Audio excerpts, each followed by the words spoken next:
In western Kenya near the dark waters of Lake Victoria, stories have circulated for years about strange disappearances, unexplained deaths, and terrifying discoveries along the shoreline.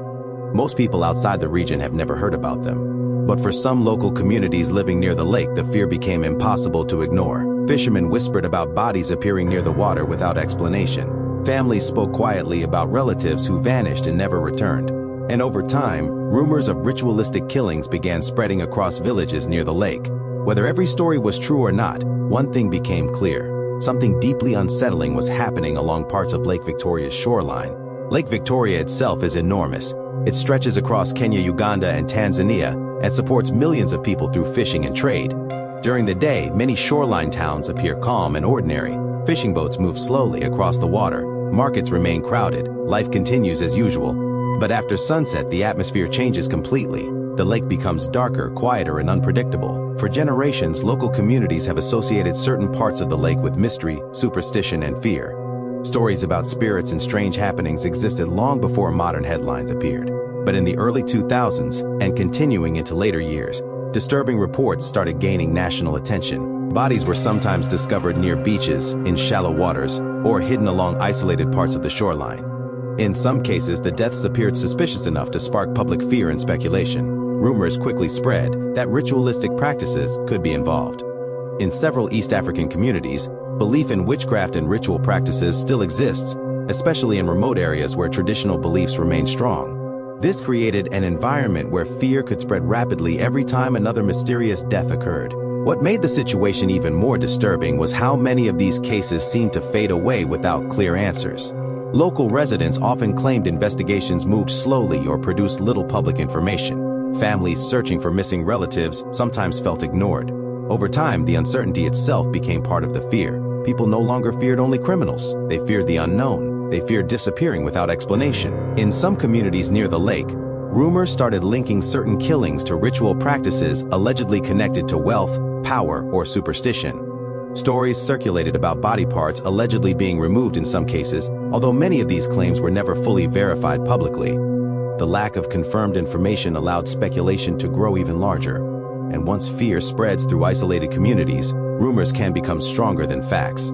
Some residents became afraid of walking near certain areas at night. Fishermen reportedly avoided isolated shorelines after dark.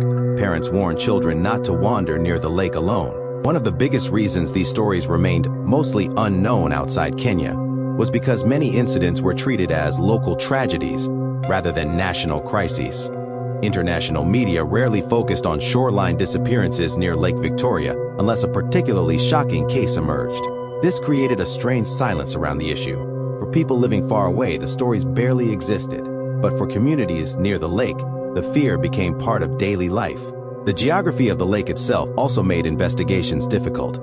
Lake Victoria is massive, with countless isolated beaches, fishing routes, and hidden shoreline areas. Criminal activity, smuggling, and illegal fishing operations have all existed in certain regions around the lake for years. This made it difficult to separate ordinary crime from rumors of ritualistic violence. Some investigators and journalists believed that certain deaths may have been exaggerated through local superstition. Others believed organized criminal networks could have used fear and ritual rumors to hide more practical motives behind killings. But regardless of the exact truth, the psychological impact on local communities became very real. Fear changes how people behave. Once enough stories circulate, every unexplained death begins feeding a larger narrative. Every disappearance becomes connected to older rumors, and eventually, entire regions develop silent fears nobody wants to discuss openly. Perhaps the most disturbing part of these stories is not what is confirmed. It is what remains uncertain. Unsolved mysteries create stronger fear than clear answers ever could. A solved crime eventually closes, but uncertainty continues haunting communities for years. Along parts of Lake Victoria's shoreline, that uncertainty never fully disappeared. Even today, discussions about ritualistic killings near Lake Victoria continue appearing online, in local conversations, and occasionally in regional media reports. Some people strongly believe criminal ritual networks operated near the lake. Others argue many stories were fueled by fear, rumor, and social panic. The truth may lie somewhere in between. But what cannot be denied is that the fear itself became real enough to shape how people viewed the shoreline after dark. For outsiders, Lake Victoria may look peaceful and beautiful. But for some Kenyan communities living near its waters, certain stories connected to the lake became part of local nightmares people rarely discuss publicly. Stories passed quietly between fishermen, families, and villages. Stories about disappearances, about bodies discovered without explanation, about unanswered questions that slowly faded from headlines but never fully disappeared from memory. And maybe that is what makes the mystery surrounding Lake Victoria so unsettling, not simply the rumors themselves, but the silence around them.